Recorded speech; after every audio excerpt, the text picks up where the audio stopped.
ప్రియులారా, బాగున్నారా? దేవుని వాక్యాన్ని క్రమంగా చదువుచున్నారా? ప్రార్థించుచున్నారా? నేటి ధ్యాన వాక్యము రాజుల 2వ గ్రంథము 6వ అధ్యాయము 16వ వచనం. భయపడవద్దు, మన పక్షమున ఉన్నవారు వారికంటే అధికులై ఉన్నారని చెప్పెను. ఇక్కడ దైవజనుడైనటువంటి ఎలీషా తన పనివానితో చెబుతున్న మాట ఇది మనందరి జీవితాలకి చాలా ప్రయోజనకరమైన, ధైర్యమైనటువంటి ఒక ఉన్నతమైన మాట.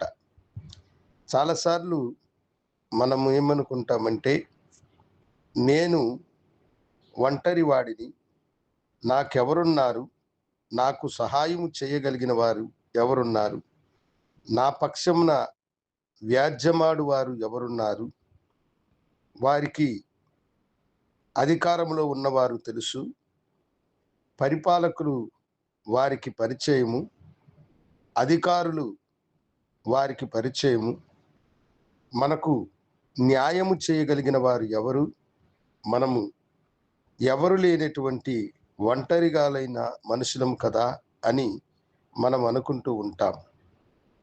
అయితే దేవుడు మనకు చెప్పే మాట ఏమిటంటే, నేనే మీ పక్షమున ఉన్నాను కనుక నేను మీకు తోడుగా ఉన్నప్పుడు నా యొక్క బలము, నా శక్తి మనుషులకు నేను కనపరిచేదను అని అంటున్నాడు.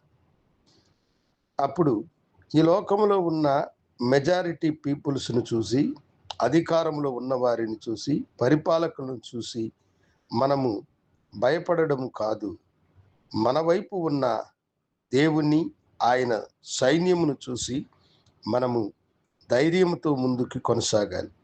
ఇక్కడ అదే మనము చూస్తూ ఉన్నాం. ఆ దినాల్లో సిరియనులు ఇశ్రాయేలుల మీద యుద్ధానికి వచ్చేటువంటి వారు యుద్ధానికి వచ్చినప్పుడల్లా ఎలీషా ఆ విషయమును రాజుకి ముందుగానే చెప్పేవాడు, వారు ఎక్కడి నుండి అతని దాడి చేయబోతున్నారు అని. రాజు దానికి తగినటువంటి జాగ్రత్తలను తీసుకుంటూ ఉన్నారు.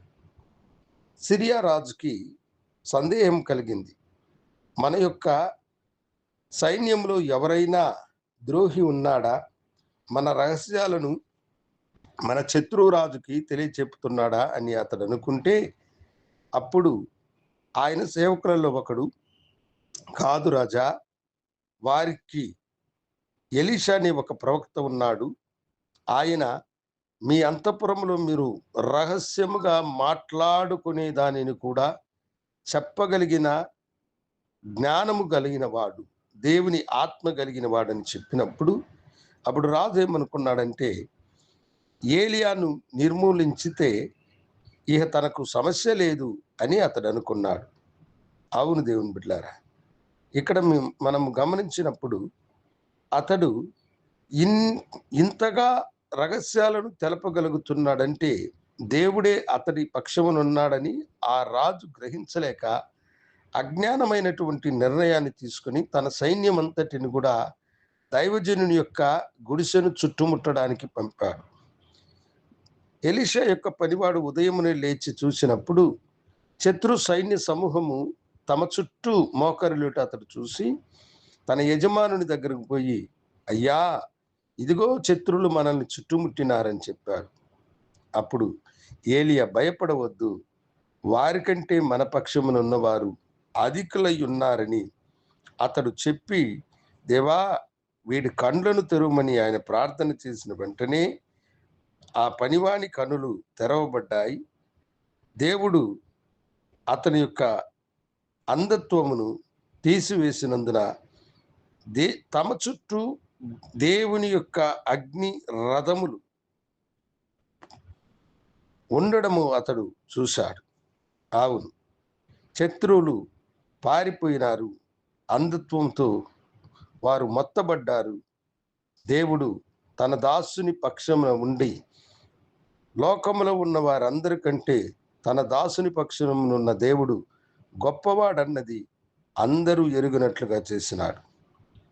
నిన్ను నిర్మూలించాలనుకునే వారు నీకున్న బలమును చూసి పారిపోదురు. నువ్వు దైవనీతిని అనుసరించి నడిచినట్లయితే వారికంటే మీకు అధికులైన వారు మీ చుట్టూ ఉన్నారు. ప్రార్థించుకుందాం. మహాగణుడా, పరిశుద్ధుడా, నీకు వందనాలు. నీ బిడ్డల చుట్టూ మీ సైన్యం ఉన్నదని వారు గ్రహించినట్లుగా వారి మనోనేత్రములను తెరవమని ఆశీర్వదించమని యేసు నామమున అడిగి వేడుకొంచున్నాము తండ్రి.